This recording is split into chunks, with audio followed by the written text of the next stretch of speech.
Hello, and welcome back to the sim. In this one, we're jumping in at KGSO here so we can redo the tutorial flight now that 1.0.6 is out. So when you go to the Discord and you get the link to the Google Doc, though you can also now get the link from the QR code in the cockpit, you're going to find that it's been updated and pretty much it's the same stuff except changes to new features and functionality. So of course we've just taken delivery, which means we're here in KGSO. And of course we've got the diagrams and information sitting in the appendix. All the charts are there, but you also see them as you scroll through. So first thing we want to do is set up the sim. We're going to take parking at 27. You're going to take your favorite HJet livery.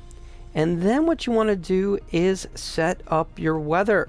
So we want to go clear skies, and then we're going to go ahead and modify the settings to give us a little bit of difference. Now, we're intentionally doing 30.02. That way, we actually have to use the standard pressure when we go to flight level 180 and above, and then when we come back down we have to reset it. We're going to be setting the winds to 270, 5 knots, so light winds, but this favors having slight crosswind as we're doing a departure from KGSO and the arrival. So what you're going to find out is we've got these settings all set. Once you're ready to go, you hit the Fly Now button. So let's go ahead and capture up. So I've got my favorite livery, the blue one. I've got 27. And under flight conditions, you can see I've already created my custom HJet weather, and I saved it so that I had all of that information stored. So then I saved, we were good to go. So now that we're ready, we're going to hit it. Let's go ahead and fly now. So while we're loading in, we're going to switch back over to the dock. We're going to see here that we've got our profile. We've got our flight plan planned. Of course, don't forget you can use simbrief.com. We're using KGSO. We're going to depart off of 23 left using the Triad 9 departure, Carwin transition. Then we're going to go direct FAY, where we're going to grab the Victor 296 to YOAST.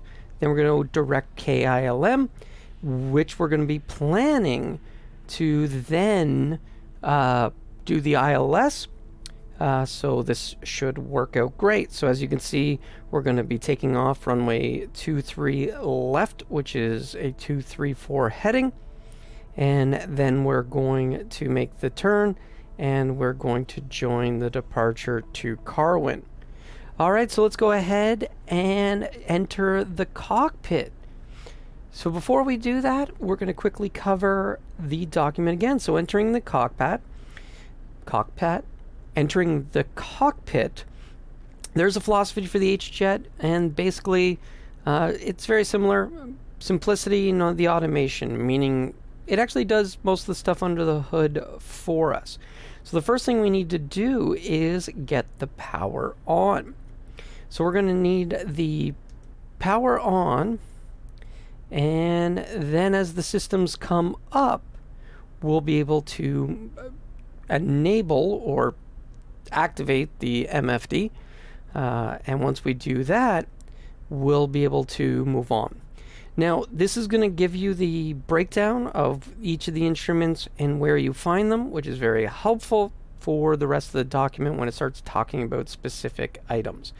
So you have your synoptics display area, and that's replicated as the left side and right side are mirrors or duplicates. Then you've got the PFD number 2. You're going to have the engine instruments and status displays is right here in the strip. And then we've got the MFD as well as the VSD will be here for the vertical situation display. Then we got the left GTC, the right GTC, and of course the standby instrument. So now we are familiar, we're going to learn about connecting external power. But first, let's do the first parts. Now I always like to get rid of the yokes, get them out of my way. And so when we come over here, we're going to find our power button as it showed. So power is coming on.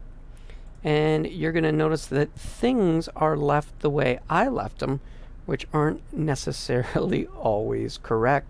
So now that that's up, we can clear our warnings and enable the MFD. Okay, so we're good, and we're going to be coming down to this location, and we're going to be looking at our GTCs. So of course, when we come back, TOS systems are okay. So that's good. So our bright screens consume a lot of energy, so of course it's telling us it's quickly going to become a problem. Now obviously you've got more time than you would think, but it's always good to get it enabled. So it's telling us if you go into sim options, it's going to give you the ability to control these items. So when you come from the home screen into that sim options, this is where it also takes us when we first start up. You have the load manager, then you have the sim actions.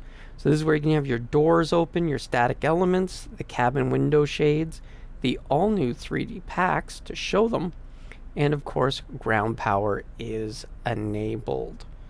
So when we jump back into the plane, home, sim options, normally you're in the load manager, you come down to sim actions, here it is, and of course we've already enabled it.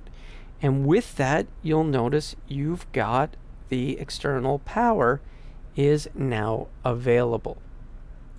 So first we switch our systems over to the electrical. You can see we've got 25.1, and of course we're coming straight off of the batteries. So now that we've got our GPU plugged in, if we go ahead and enable that external power battery, we see external power, 28.5 volts is now connected, and this is now supplying power, and you have the bus tie automatically enabled. And so again, that goes to the intelligence of the systems. All these things are smart and do everything for you. Only in the case of an emergency or a fault would the pilot be responsible to deal with it. So that takes us to the next section, which is Garmin Touchscreen Philosophy. So that Garmin Touchscreen Philosophy is the left unit is used for the flight plan interactions and control of the MFD. The right one is used for all aircraft and systems interaction. So GTC 1 and MFD are provided by the working title G3000. The right side is all done by Marwin and the HJet. So when you come down to the next section, it's let's get set up using the load manager. So the load manager is the most important part. This is how you have to load the sim. Don't use the weight and balance from the sim in the load in, because this will override it, and you could cause the problem being tail down, nose up, because it loads it improperly. So to load a passenger, you click on the passenger to load. To load cargo, you click on the cargo areas, and then you use the buttons to load in the fuel. So for this flight, we're going to be going with a pilot, co-pilot, 25% cargo, and we want to have 1,800 pounds of fuel. Once we've done that, we can also press sim actions, as it mentions, and access doors and controls that we want to enable. And the new note is, again, all these items, statics, will be removed with the parking brake, and doors will automatically close and be unavailable when the engines are running. So step 2 is going to be initialization, but before we get there, let's go ahead and do our system. So sim options, load manager, we need our 2 pilots. We want to roll with 25% luggage, And then we said we wanted 1,800 pounds of fuel. So I had 1,900 from before. So we're going to go ahead and drop ourselves down to 1,700. So we got our load. We are good to go. So step 2 is going to be initialization, and obviously the button's right here. So we're going to click on it, and we're going to jump to the initialization page. So when we come into the document, following along, initialization, after completing the loadout, our next step is testing and initializing the weight of the aircraft. You can go to the next steps, blah, blah, blah. What we just did, press the initialization page. So there, the first thing we're going to do is come in and do the pre-flight. So let's go ahead, jump back over, and we're going to come back out, and we're going to go ahead and click on the systems, and we're going to run the pre-flight. And I'm going to throw a yoke back in just so you can see everything that is going to take place. So fire detection is in progress. See those stick shakers. We see all the LEDs light up, the fire LEDs, and everything is done for the pre-flight. So when we hit back, we see that that is done.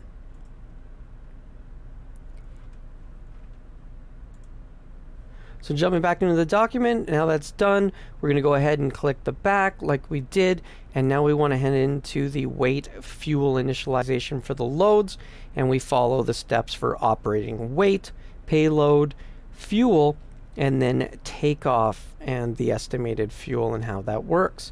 And of course the tip is you can manually enter these, or you can use the button to get the data pulled from sim based on what you already loaded.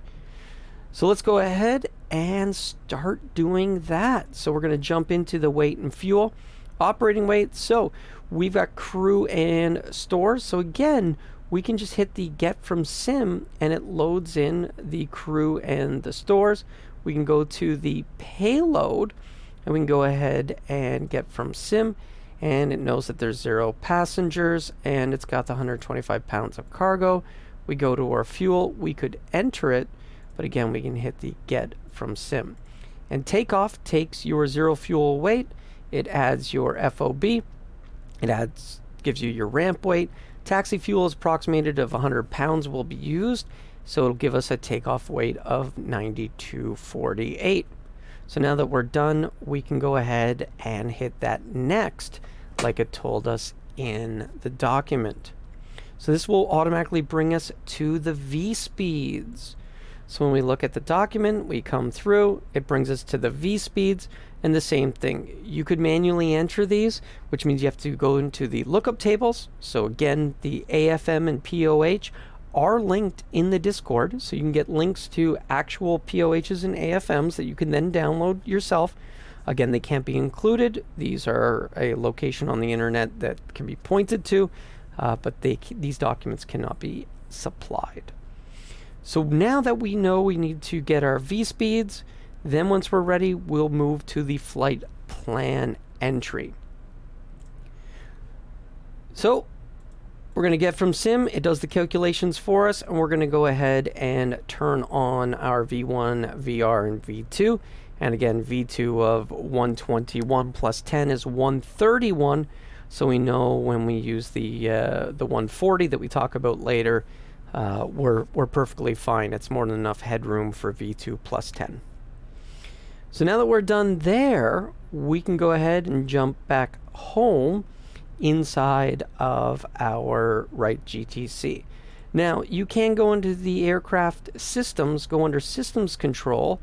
This is where you'll find things like the interior lights, so things like seatbelts, no smoking, your overhead light.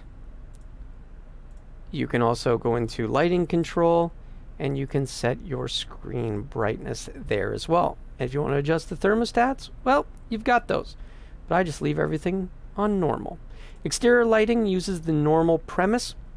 You don't do anything with lights. It's completely automated. And when left in normal, it runs its steps and knows when to turn those on and off. If you want the specifics, again, go to the POH. It has all the details. Okay, so we are now jumping into the flight plan, and that takes place on the left GTC. So when we read the document, it tells us our flight plan is going to be KGSO, the Triad 9, Carwin, FAY, Victor 296, YOAST, and then direct KILM. And of course, to do this, we follow the steps, and it takes us through everything that we need.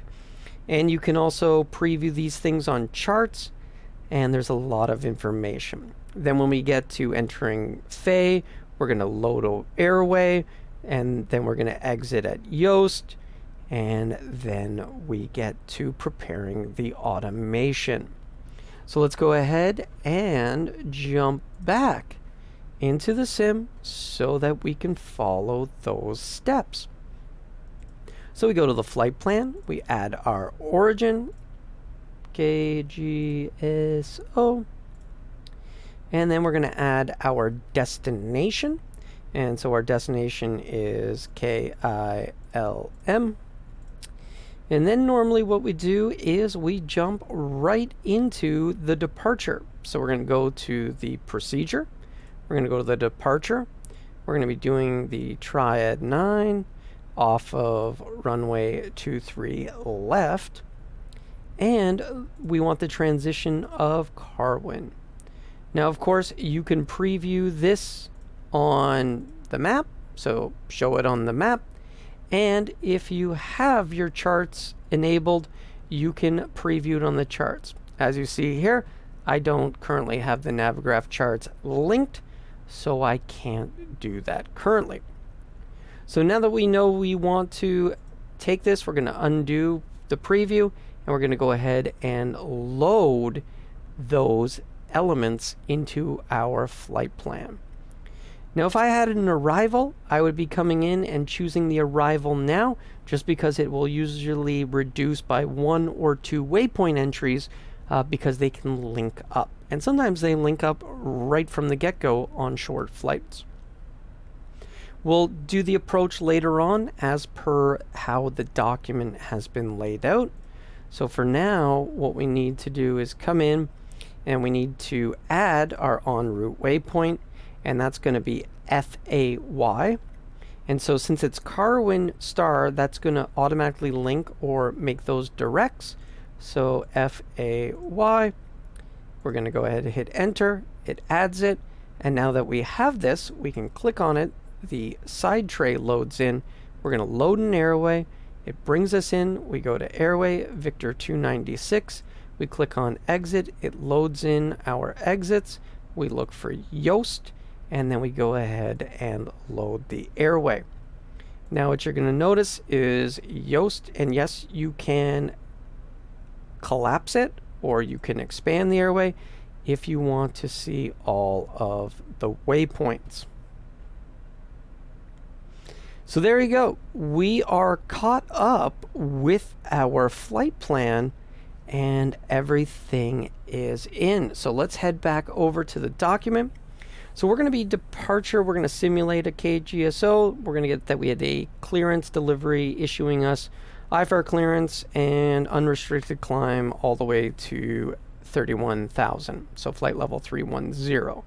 Again, this is a Triad 9 departure, which means the takeoff runway is 23 left. So we have to climb heading of 234 degrees. Normally this would then have ATC radar vectors to the GSO VOR, and then resuming FMS navigation, GSO VOR to Bolte, then Carwin. Of course, the GFC panel at the top middle is of the glare shield. This is what the pilot uses to enter the commands.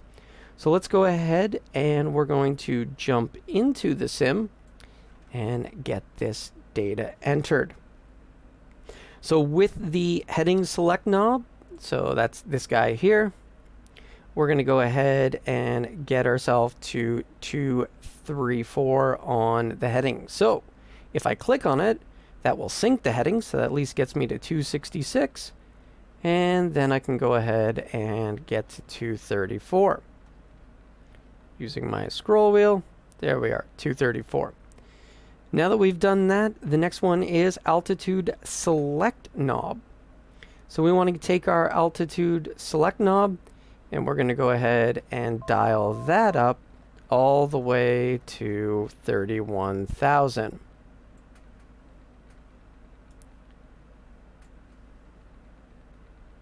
And if you just hold down on the click, it will just keep on going. Now, if you're lucky and have hardware, well, you could also just use hardware and make your life a little bit quicker.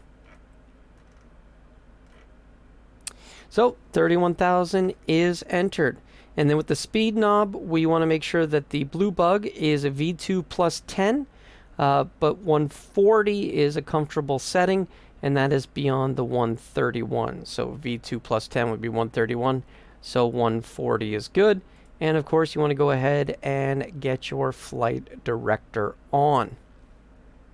So now's the point when we start looking at checklists. The checklists are built into the system. And so from the GTC, you can get to the checklists, but you can also click on the knob. There is also key bindings that you can do, and you can find those in the key bindings document. And that allows you to scroll as well as click on the checklist.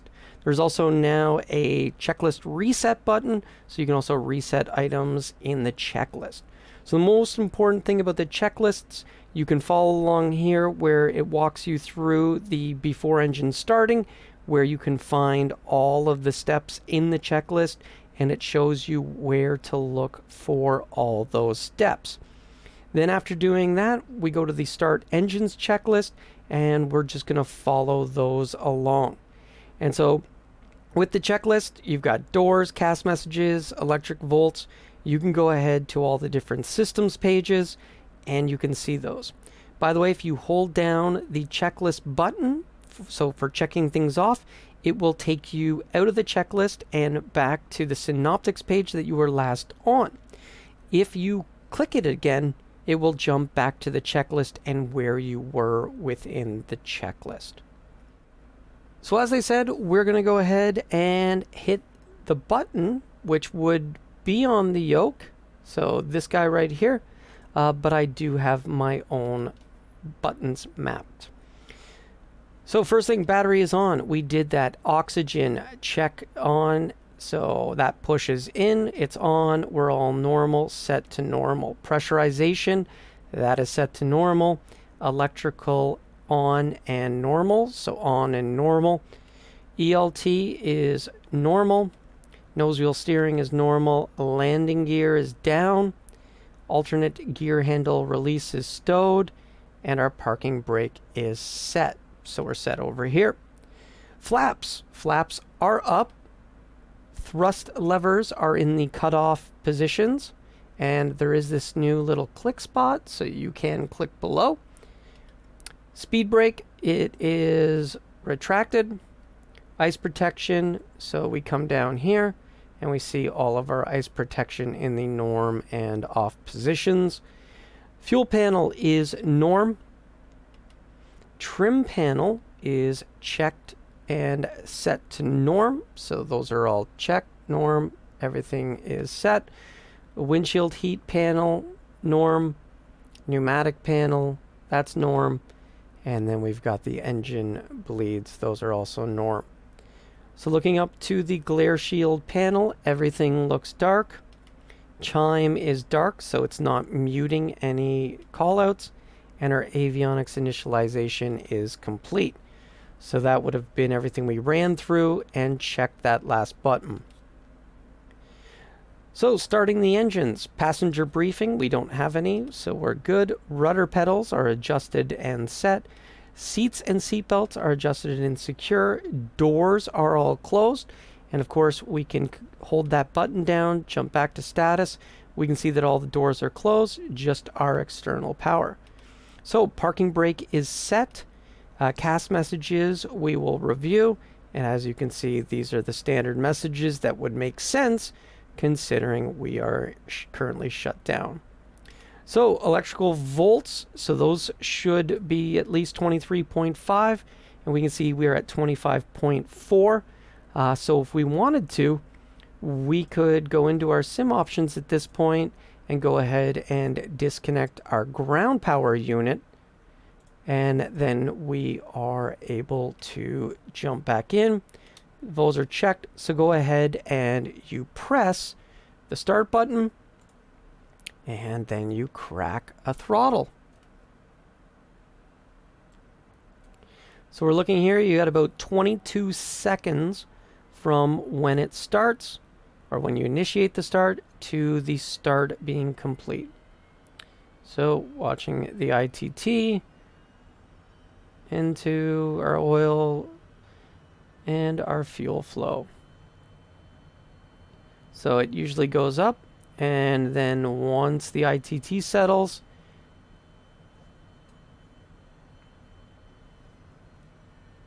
back into idle, and there it goes. So engine number 1 started, well, technically engine number 2. So let's go ahead, hit that, make sure that it's in the idle position, and there it starts. Now you're also going to notice that the cabin power would have toggled into the off, so it's an automatic disconnect while the engines are starting.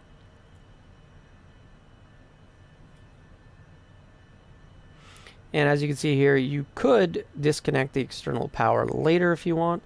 That's completely up to you. The fact is, technically, the GPU currently disappears as soon as an engine starts, so you still don't see it. So it all depends. Probably by 107, 108, who knows what version, we'll still have it out when we start the engines, so we can follow this a little bit closer. So, engine instruments, they're all good.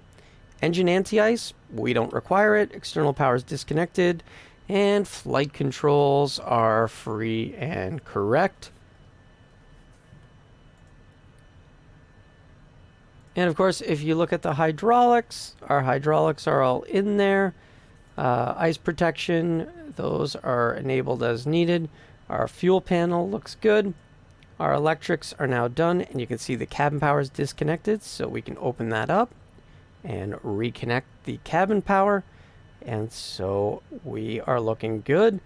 And we can see a 52 amp pull on this side and a 32 amp pull on the other. Environmentals, looks like our fans are kicking in, actuals and targeted temperatures, and so you see the duct temperatures, and those are all coming up. So now we come to our status page, and everything looks good. So flight controls done.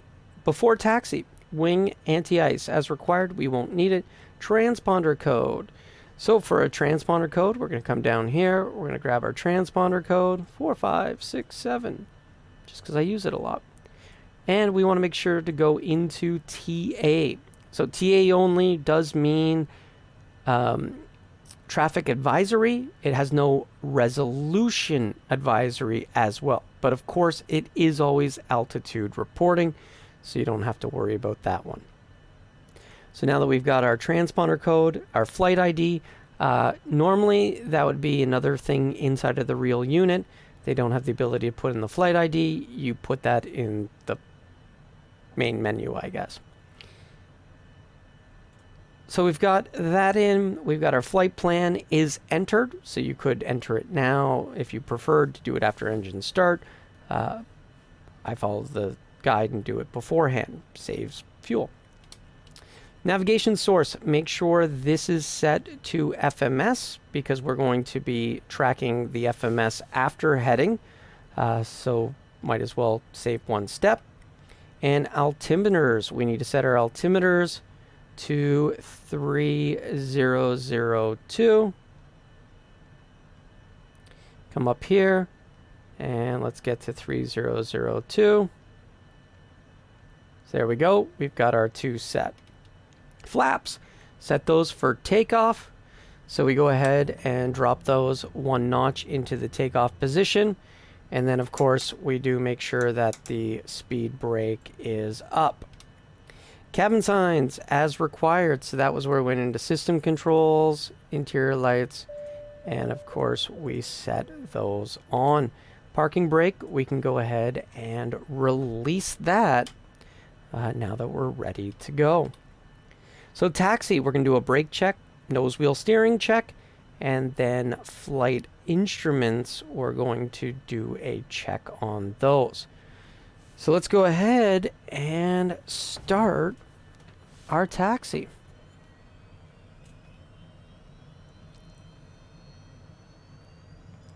So as we power up, start moving, and brake. Brakes are good. And nose wheel steering, check. Nose wheel steering is good.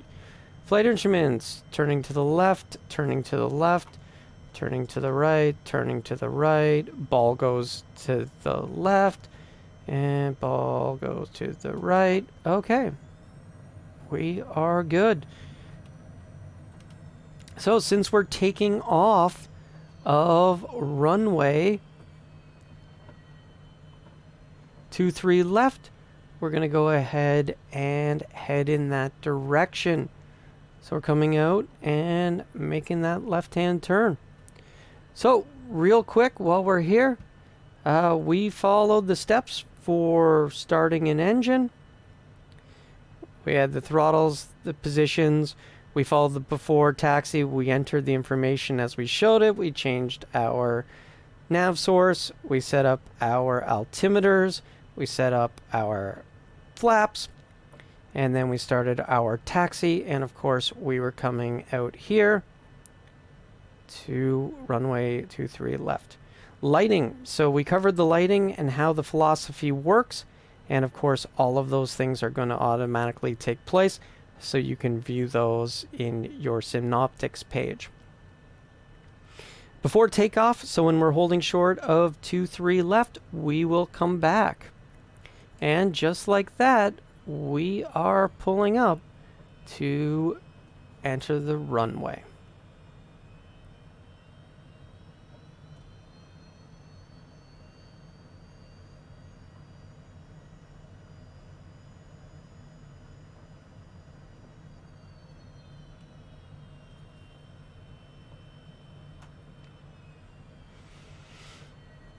All right, holding short, we'll go ahead and jump in here. So holding short of 23 left, we're gonna do the takeoff checklist. So trim set for takeoff. So you want to make sure that these are green on the indicator. 4.0 is generally right in the middle, and you're good to go. Then for flight guidance set, you want to set the toga. You can press the button or map the keybind to have your flight director give you your takeoff attitudes.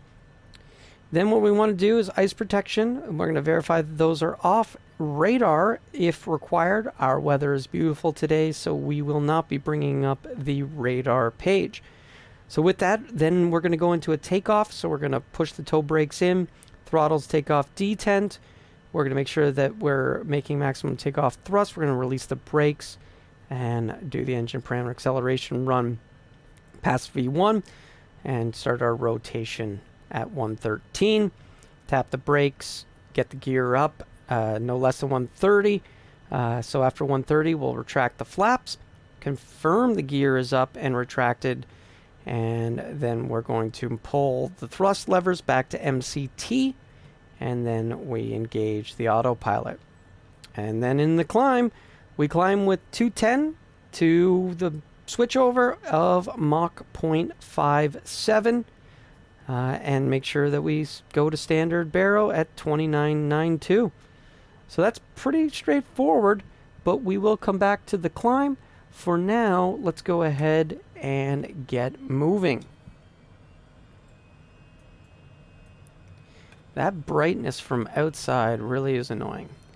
Okay, so flaps. Flaps are set and indicating. So on the engine instrument page, you can see it's indicating. We see that our trims are not set. So we're going to go ahead and get that 4.0. You see even at 3.7, you're pretty much good to go. Speed brake is retracted. So we're going to get on the center line.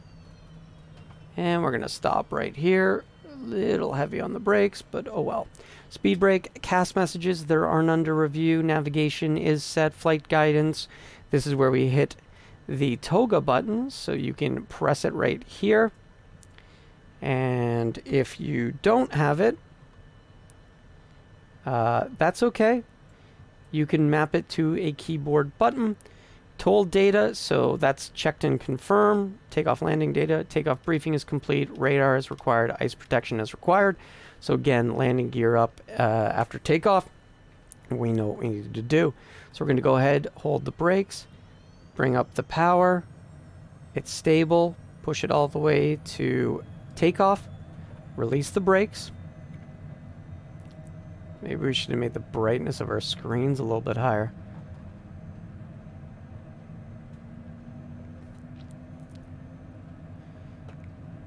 And V1, rotate, positive rate. So gear comes up, we're already through.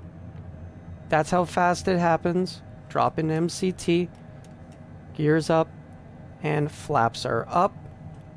And we confirm that yes, the yaw damper is on. And so we just pitch for the flight command bars. Now, we're already starting to see the FMS come alive. So if we change to nav mode, and it captures the FMS, so now we can follow the nav mode. So we've changed over to nav mode, and we're looking for that flight level change of 210. And we're just following our flight director. So we're going to go ahead and get level change, and then we're going to make sure that we set level change to 210 knots. And now we can start pitching down for flight level change. We're going to get onto that flight director. And so right about there, we can go ahead and enable the autopilot. So now the autopilot's going to take over, and it's going to fly the flight director. So we're on FMS and flight level change. So looking at our checklist, landing gear is up, yaw damper was verified and it was engaged. Flaps came up, thrusts went to MCT, so we're in MCT. Flight guidance, we switched over to nav mode, and ice protection and cabin signs as required. So in the climb, pressurization check.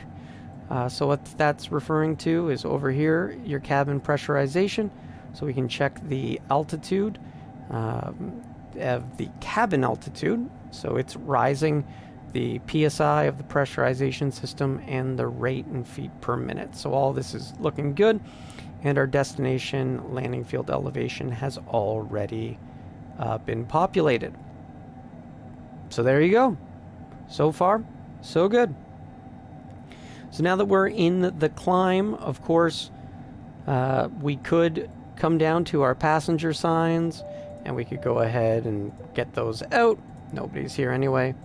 We're going to go ahead and brighten these displays up a little bit, just because it will make this view a little bit easier with them. So pressurization was checked.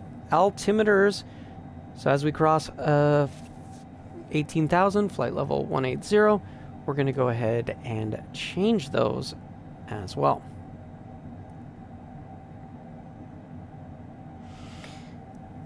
So while we have a few thousand feet to go, let's come on over, and we've already covered that as soon as our Mach speed starts to cross the 210, so when we see Mach 0.57, that's when we'll do the changeover, so we want to keep aware of that. Then when we get into cruise, going to FAY, we want to stay in MCT, because at 31,000, that's when we'll get to 420 knots, and that's your true airspeed. So then, Microsoft Flight Sim G3000 approach issues. So keep in mind if you use a direct. We're not going to use a direct in this. We're going to let it do the weird flight for Carwin to Faye, which is a turn you probably wouldn't do. You would activate the leg of Carwin to Faye and intercept it earlier. We're going to let it fly the full departure. But this gives you the instructions on what happens with the default flight planner. This is any working title G3000, any default G3000. This will be fixed sometime this year when working title gets their G3000 done. So setting up for the VNAV descent is because we're going to be entering the approach. And we're going to be picking the ILS 24 Zulu from Topsy. Now what's great is it's going to have Soomly, and under the charts, so you can pull those up and look at them. But 1800 is the FAF altitude, and that's where we intercept the glide slope. What's great is now it automatically populates and even populates it into the left GTC.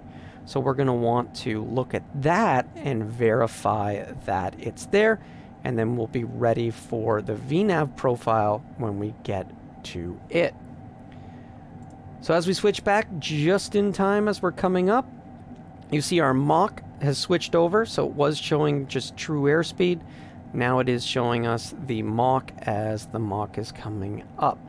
You've also got your ground speed over here if you're interested in that value. So as we're coming up to 18,000, we want to go ahead and set standard pressure. So we just click on the standard Baro button. That switches it to 29902. And then you have to remember to come up here and manually set the backup to 29902. So there we go. We've got our altimeters checked. And so now as we're going to be in cruise, we'll set our altimeters, which we're going to be at a cruising altitude with transition level, so that won't change. And then it's all about system monitoring. So we'll come back to the checklist for the descent. We'll have our status up so we can do our system monitoring. We can see our strobes are on, our beacons on, and our nav lights are on. And of course, it automatically already removed the landing lights. Of course, we're looking for that Mach changeover. So we got a little ways to go for Mach 0.57. It's going to be very close to our 31,000 feet. But when it gets there, we're going to click on the speed knob, and that will change us from IAS mode to Mach mode. And then we'll see it change our speed value above the speed tape. Now that we've got ourselves to the point, we want to jump to the procedure, jump to our approach. We're going to be doing the 24 Zulu from Topsy. And of course, you can see that on the map. You can see where that is. If you have the charts subscription and it's enabled, you'd be able to click on those and you'd be able to see them. So we're going to go ahead and load. Now when we go back to our approach, or our flight plan, and scroll down where the approach is, we see Soomly at 1800. And then up here, if we zoom out on using this knob, and we zoom out, that'll also zoom out your VSD. And so you can see where your top of climb is, your top of descent, all of your waypoints, and then we've got our 1800 at Soomly. So it's all visible inside of there. And depending on what software you have, you can map those, but they need H events. Okay, so we're all set up already to start into Soomly. And if we go into our performance, eventually we're going to want our speed bugs, and we'll do this as we get closer to landing.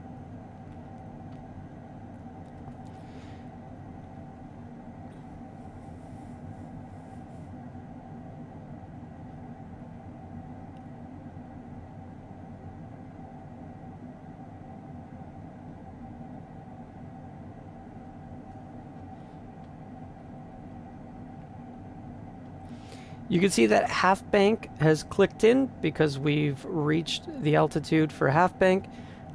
You can disable half bank. So coming up here, clicking the bank button again. So now it will have full banking authority, which is going to be very helpful coming up to this turn to try to get back on it. And yeah, normally you'd have activated and made the turn already. And again, the turn anticipation of the G3000 is not as good as the NXI, but that will change again later this year when working title completes it.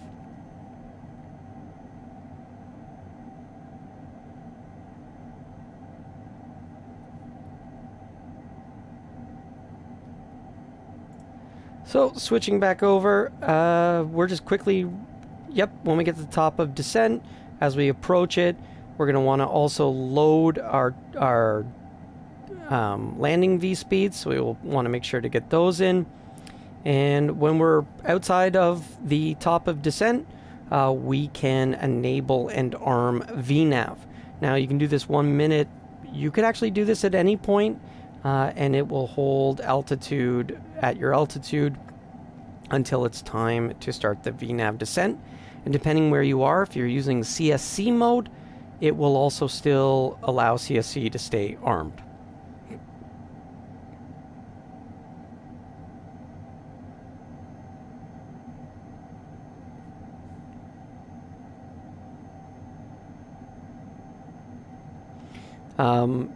Then it explains what's going to happen as it's going to go over anywhere from 55 to 60% of N1 to ride it all the way down to the bottom of descent. You'll have the profile with all the information and how long till that point.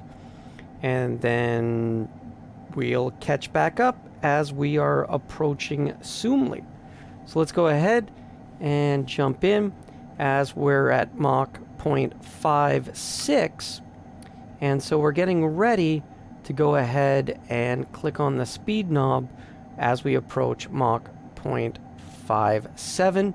And we should get there a little bit before we level off, just so that we can actually demo the Mach switchover. Though it looks like it's going to be pretty close. So 1,000 feet to go. We're going to go ahead and hit the Mach switchover. There we are, Mach 0.57. And it starts to bring the nose over to bring us in. Now, you could climb with a little bit higher rate. As you can see, we're going to see the nose in about 100 feet. It's probably going to pitch a little bit harder. So this is normal because of this altitude in the intercept. It wants to drop to about 700 feet. And of course, at the same time, trying to make a turn to get back on. What we could have done was used VS, or as we were getting close, we could have actually decreased the speed. Increase the speed so it would nose the pitch over. So gone to maybe Mach 0.6, and it would have slowly been nosing over as it got close to the intercept. At any rate, we see it. It happens. The best way to deal with it is get your vertical speed down to about 700-800 feet, and it won't be as aggressive in the pitch over when it does the altitude capture. And again, when the working title G3000 comes out, I'm sure those things are going to be nuanced. Okay, so we stay in MCT because at 31,000 feet, the HJet won't be able to overspeed itself, and it will maintain the maximum cruise thrust that it can. So the safest the engines can continuously run at. So maximum continuous thrust. Okay, well, systems, they look normal. Landing field elevation, that is set 23 feet because we loaded it in. Anti-ice, we don't need any. And then the altimeters, well, at the transition altitude of 18,000, those are going to go to 30.02 because that's what we set in the weather. So on a normal approach, so for our approach, we're going to have our seats and seat belts adjusted and secured. So currently we are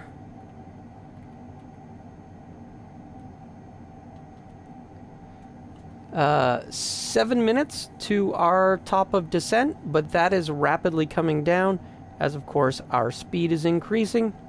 And you can see we're grounding at 415 knots currently, so we're getting real close to that 420 number. That's pretty fast for a jet of this size. So when you review the document real quick, you'll see it runs you through your approach, the IAF, and running through the approach checklist, setting your flaps, reducing your throttle to intercept the IAF at about 180 knots, and then you want to be on your VNAV profile to intercept the glide slope diamond. And then on your final approach, once we're at Soomley, we're going to change the nav to LOC manually by pressing the CDI, and then we will intercept the LOC and then capture the glide slope. Both those will go to green, and then we'll be good to go. And then, of course, we're going to reduce our speed, 160.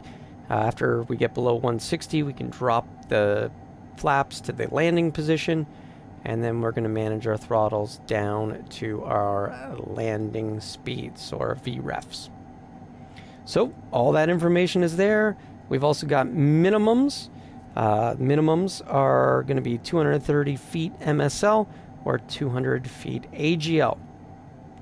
As we get there, we would disconnect, and then we would fly it the rest of the way. And at 50 feet, we want to start to reduce evenly down to idle. Okay, well, let's go ahead and get back as we are prepped, ready, and set.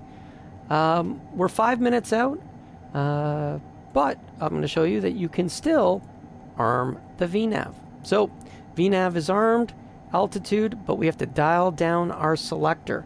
And what's cool is we can take that all the way down to 1,800 feet, which is our approach intercept at the FAF.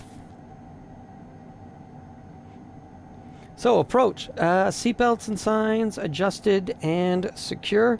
So if we come back down, we're going to go back. We're going to go into our aircraft systems, controls, interior lights. Let's get those back on as we're approaching top of descent.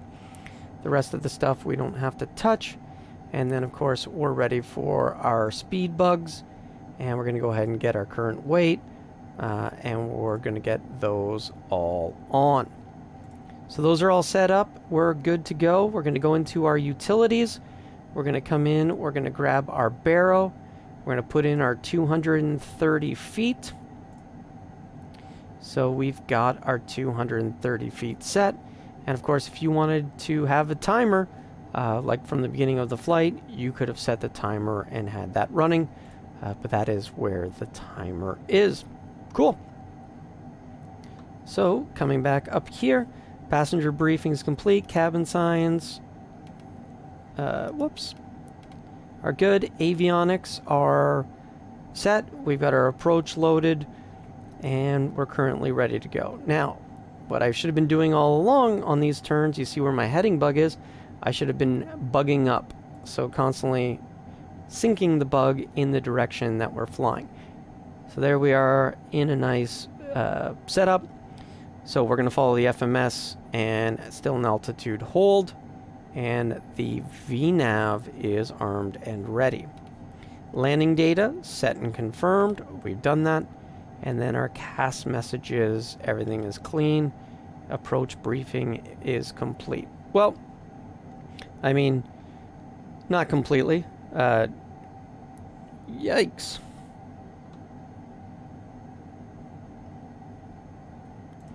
Not completely. Luckily, the approach plate is in the appendix. So, local B111.55. So we're hoping that we're going to see 111.55 get auto-tuned. And so if we come down to the nav1, we're going to see that it did that. So that's good. And I can show that afterwards. So approach course is going to be 238 degrees. So we're going to make sure that it's at 238. Landing elevation 26 feet. Airport elevation 32. So we've got our missed approaches climb to 3100. Direct to Lurkey. So we're going to climb out direct to 3100 feet. ATIS we can pick up on 124.975. And tower is going to be on 119.9. Again, I'm not using any ATC for this. If you wanted to, you could, and make sure you were on all of those frequencies. And then getting off ground is 121.9, popular in many airports. And if the tower's not open, Unicom on 122.95. So we see we can come in 2,000 top seat down to 1,800. Not below 2,000, and we're landing 2-4. So now our briefing is complete. So come back to our main screen, and of course we see that our VNAV as we are approaching our top of descent.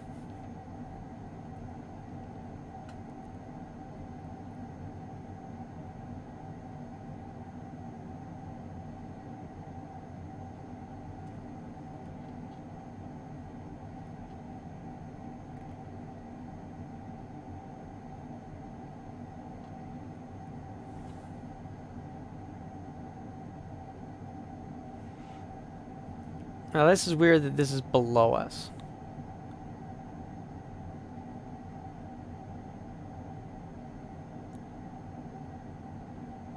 But we're holding on.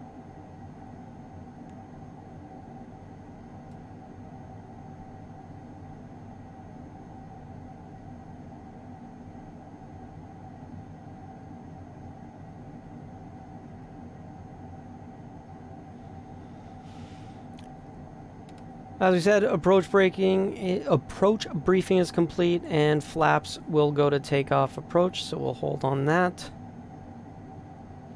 And 6, 5, 2, 1.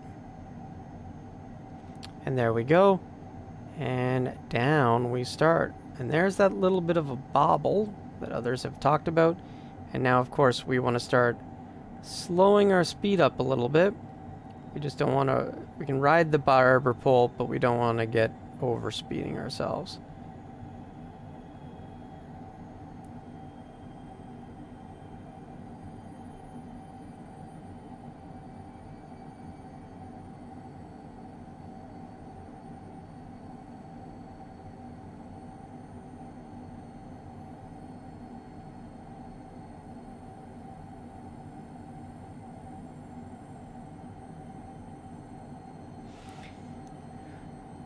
So there you go. We're on the VNAV descent now.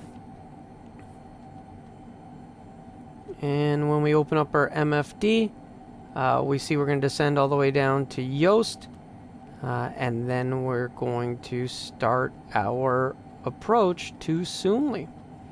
And as you can see, the banana is moving in and out a little bit, as it's measuring where we're going to be with the current path.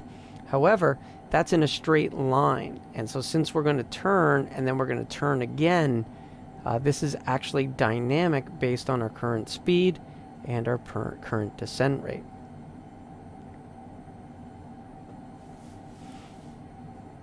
So we're feeling pretty good. We keep that speed up. Try to keep us going as fast as we can, the most efficient down the pole.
It's as we're getting lower, our speed, our indicated speed is increasing.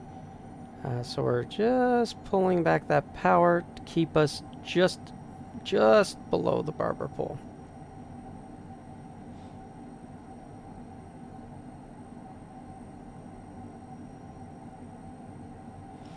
And again, as always, we want to keep bugging up, so sync that heading bug. Got our Baro minimums confirmed, 230.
Oh, there's a bit of a wind shift. Just watching it go all over the place. Alright, close enough for horseshoes and hand grenades. Let's go ahead and get this back to 3002. And then we're going to get our backup to 3002. There we go. Reset our view. And we are continuing on that glide path. And again, reducing that power some more as our speed starts to creep up again.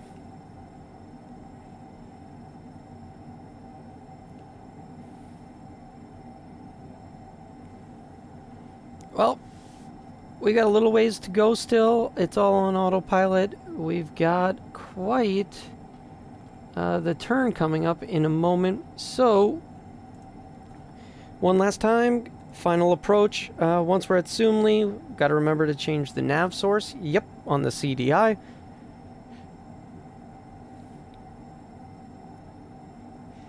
So, once we've done that, we can then press the approach button.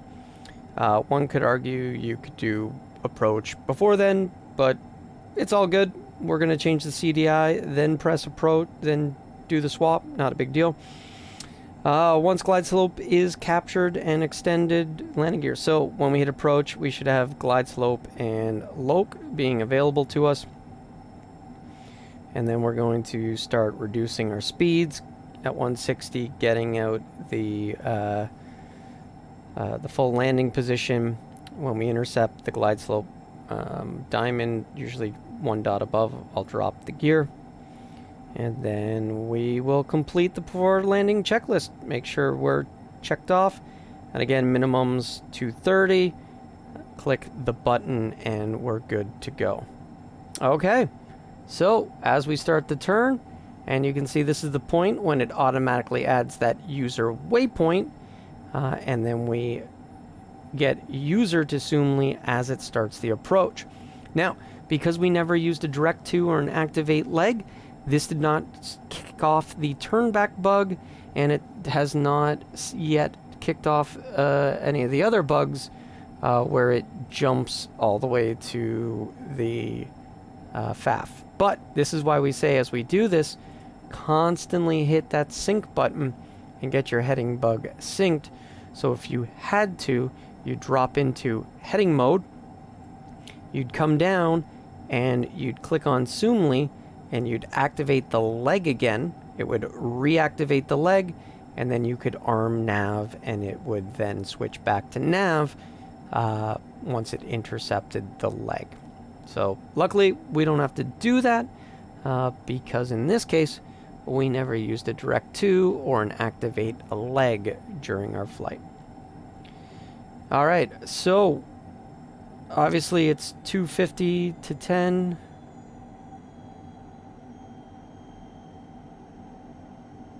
So we're going to start slowing down a little bit more as we approach 10,000.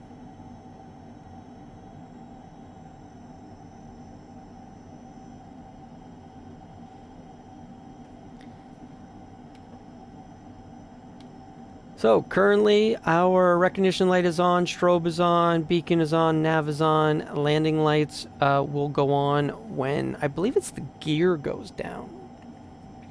Might be the gear flaps. But again, those are automated systems, so it's great. So we're still waiting to get our speed down so we can drop our first notch of flaps. But we don't want to slow down our efficiency.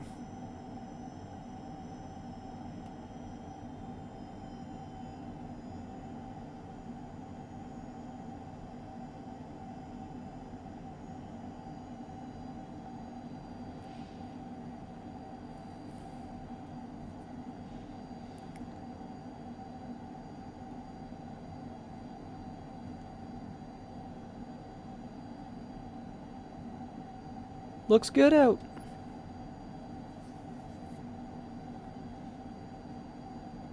And of course the CDI is right here. That's your active nav source. That's the CDI button that we'll be selecting.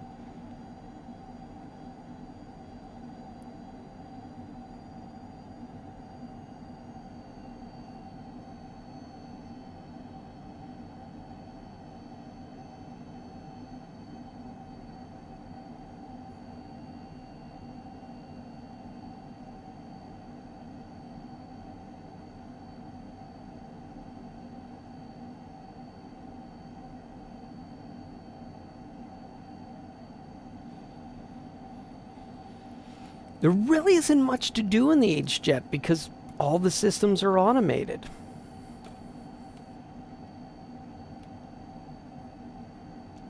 That's what the magenta is. So the magenta is automation. It's going to take those for us. Our cast messages are clean. Engine instrumentation looks good. Not much to keep an eye on. It's great. Still waiting to get those flaps out.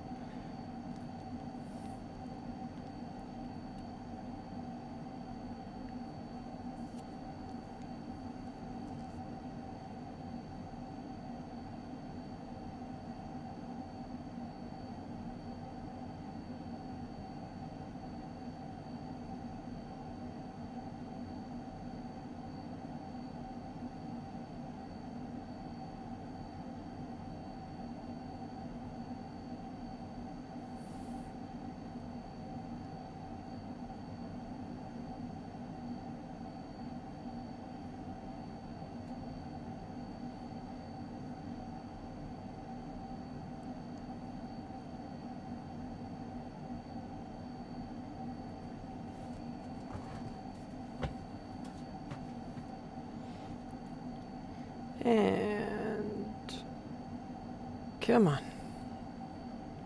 Almost there. Usually like 198, 197. Just have a couple of knots of headroom. Again, like I said, I like to bug up constantly. Keep it going. So there are 197, so I'm going to go ahead and put out the first notch of flaps.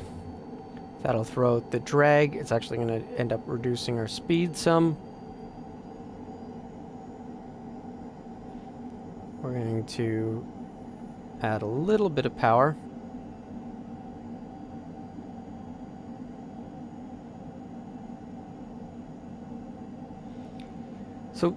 usually you should be able to arm the approach mode here, which we did. As you can see, this has now got it correct. It's going to display glide slope because we do have an ILS loaded. And of course, we want to come down and look at our nav radio, and you can see that it did auto-populate 111.55 for us. So we are good there. And looking at our flight plan, we are good. We've got our altitudes, and we are still coming along nicely. So again, the only thing left to do is going to be to manually switch over from FMS. So we want to make sure to bug up. And so again, I keep bugging up, as you've heard me say.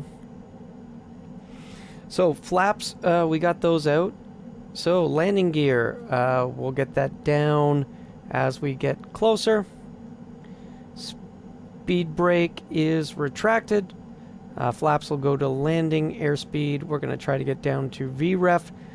And then when autopilot yaw damper, we will disengage. So we'll just keep those. And we're going to keep bugging up.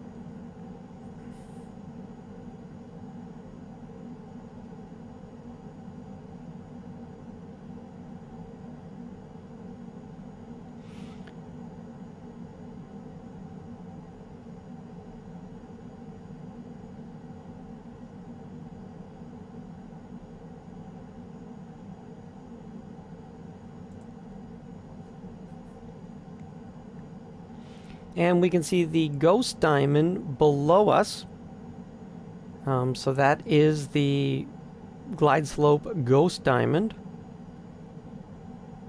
So we're right around the same spot. So we're going to go ahead and we're going to drop our gear.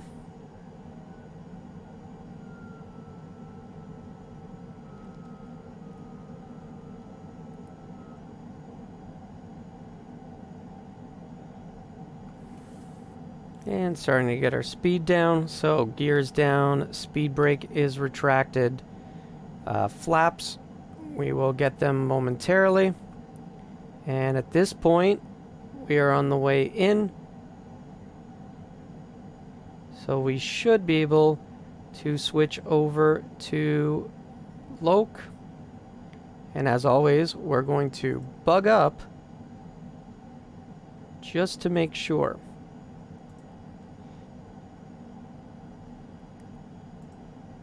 So we switched over to LOC. LOC is captured. Glide slope is captured. We're now in the glide slope diamond. And we're slow enough, we're going to go ahead and get all of our flaps out. So airspeed, we're looking for VREF. However, I'm going to keep it up because we are a far ways out. And we captured higher. So we'll ride a little bit more speed as we have plenty of time and a long way to run to the runway. So looking for VREF, and we'll get our autopilot and yaw damper disengaged. We'll do that at 200 feet above ground, or our barrel minimums of 230. So normal landing, so thrust levers will go to idle, brakes apply after touchdown, and then we get the speed brake extended as well.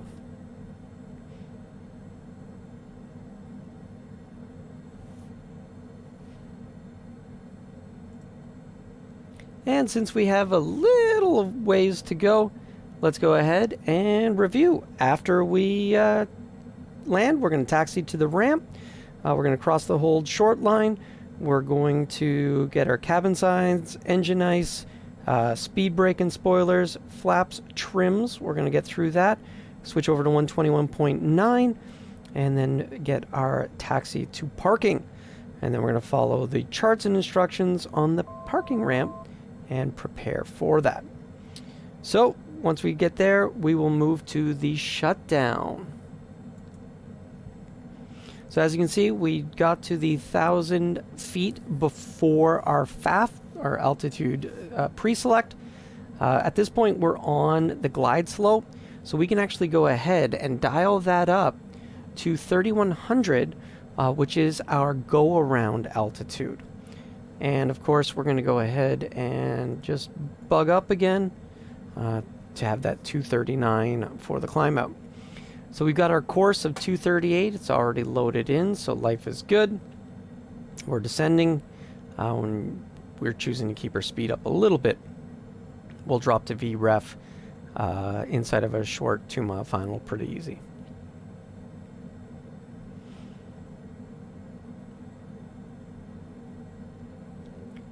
So, yeah, thrust levers, brakes, and then 2,000.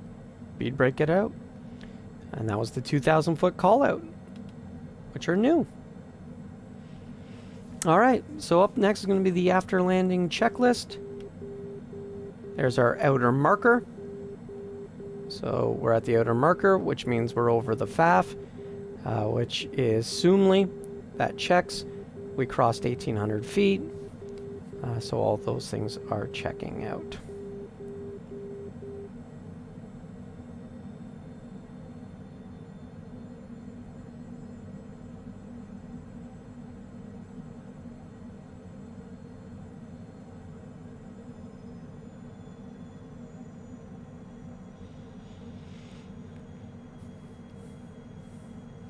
So we're going to pull back the power a little bit, start reducing that speed. Flaps are landing, speed brakes out, gears down. We are ready for disconnect.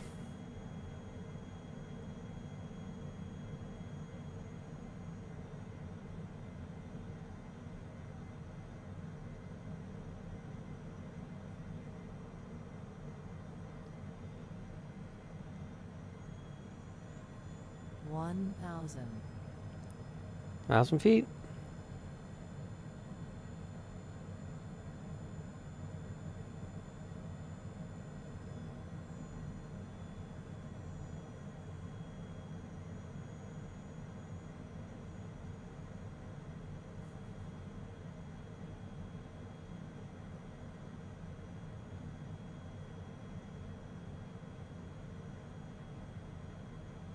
Coming up on 500 to go.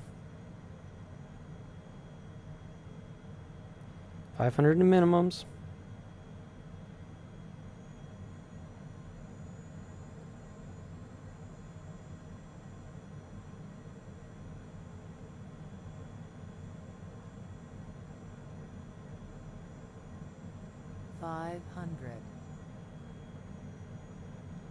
That's above ground level, or the radar altimeter. 400.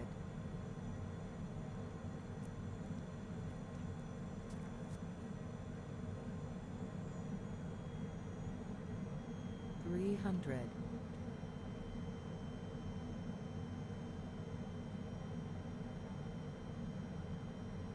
200. Minimums. Minimums. Autopilot.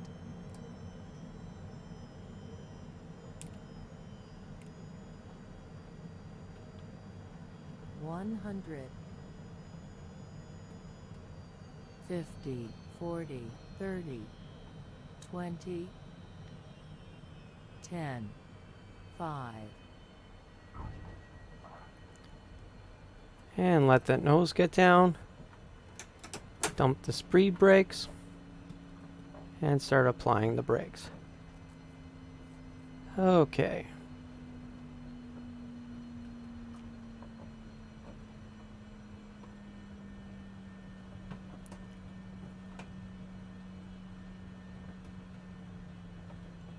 And we're going to go ahead and roll out over here.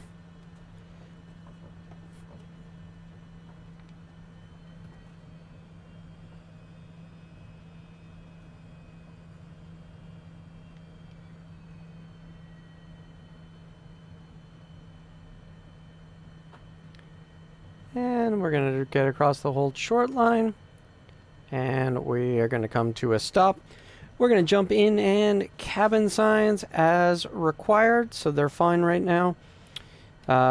engine anti-ice, that was already off, so we're good. Speed brake, we're going to go ahead and retract our speed brake.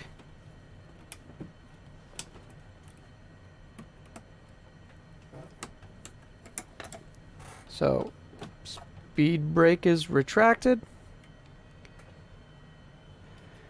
Then we want to get our flaps up. So flaps are going up. And then trims, again, we want to set into the green. So trims are in the green. So they're where we left it.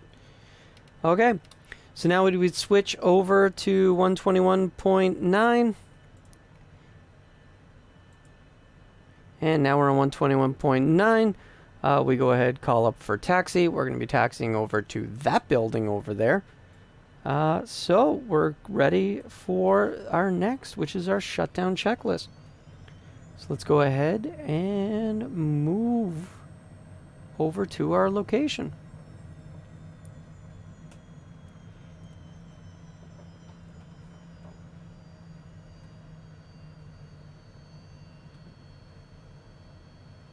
And I only want this because it looks like a hangar that we could rent.